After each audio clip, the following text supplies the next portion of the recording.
Picking up our conversation here with Senator Warnock from the great state of Georgia. We were just listening to Stephanie Grisham, Senator. I worked with her. I knew her very well when I covered the Trump campaign and when she was in the White House as well. She's about as Republican as they come, and yet she's going to vote for the Harris-Walz ticket. Why do you think that was important to have that moment tonight here? Listen, powerful words, and even more powerful when you consider the source. She's not a Democrat. This is somebody who worked directly for Donald Trump. But she said, you know, this election is about the character of the candidate. There are some things that transcend partisan politics. I will submit that not only is it about the character of the candidate in a real sense, it's about the character of the country. Is this about trying to get voters maybe in the middle? It's going to be hard to peel away Republicans to vote for the vice president. It's a 50-50 country, I think, but there's those independent voters that are going to make or break this election. Hearing from people like this, do you think it might convince them? Oh, I think so. Look, I have some experience with this in Georgia. Yeah. A red state, I was able to get folks who were independent, and I also routinely run into Republicans all the time who said that when they looked at the character of the two opponents, that the contrast was so stark that, yes, I'm a Republican, but I supported you. And I think that there are enough reasonable people in America who are thinking about the future of the country, especially in this moment when the democracy itself is at stake, when freedom is on the ballot. And you have a candidate who literally said to a group of Christians a few weeks ago, vote for me and you'll never have to vote again. Right. No, I hear you. I want to put up on the screen for our viewers the recent poll numbers out of Georgia. And the poll numbers have been strange over the last year when it comes to the presidential race. They've kind of been all over the place. Where do you think the race stands right now? As we see right here, 46-50, 47-47, 48-48.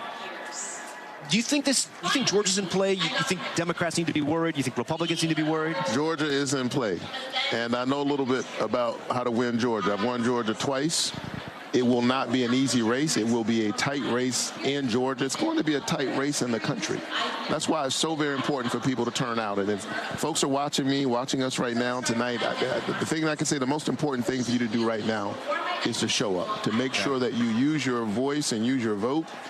Anything you do other than vote for Kamala Harris and Tim Walz means that Donald Trump gets just that much closer to the White House, and that's something that the country cannot bear. I want to play a portion of your speech last night to this convention hall. It was on religion. You spoke about religion and faith and former President Trump. Let's take a listen to that.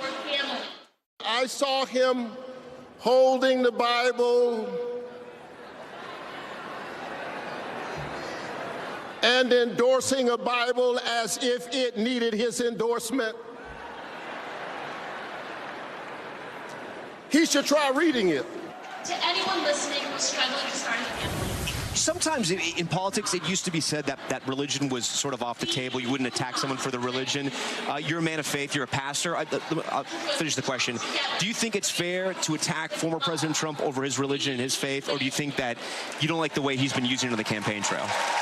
The point I was making is that my faith is not a weapon. It's a bridge. And you should remember the context in which he was holding that Bible. He had literally just wiped protesters, peaceful protesters, off of the street. Yeah. And he used the Bible as some kind of shield and sword for his actions, which were undemocratic and I believe unrighteous. And so part of the job of the preacher is truth-telling. That's what I do every week. Yeah. And I don't like folks bearing false witness against my faith. And I stand in the strength of my faith. And by the way, for me, it's not the doctrines of my faith as a Christian necessarily. It's the values that I think are resonant in all the great faith traditions. And so what I'm calling us to is our higher calling. Before we go, I think faith is important to voters. Religion is important to voters. You have a relationship with Vice President Harris. Have you talked to her about her faith? I know she grew up Hindu, Christian.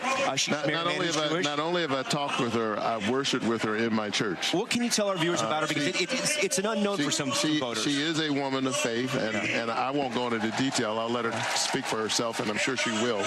But I can tell you she's a woman of faith. I have worshiped with her in my church. And I'll tell you a funny story. Yeah. She came to visit my church early in the 2020 cycle, before I knew I'd be running for the Senate. And she was sitting next to me and my then 3-year-old daughter. And my daughter was restless. We were sitting in the pews because it was Youth Sunday. And my daughter was kicking her legs. She kicked a tear in the stockings or the pantyhose of the sitting senator who was running for president of the United States. Of course, I wanted to go under the pew, but she was very gracious, and we had a big laugh out of it, and it was a wonderful day of worship. Kamala Harris is the real deal. Senator Warnock, we thank you for your time. We thank you for being here. Thank you. Thanks for watching. Stay updated about breaking news and top stories on the NBC News app or follow us on social media.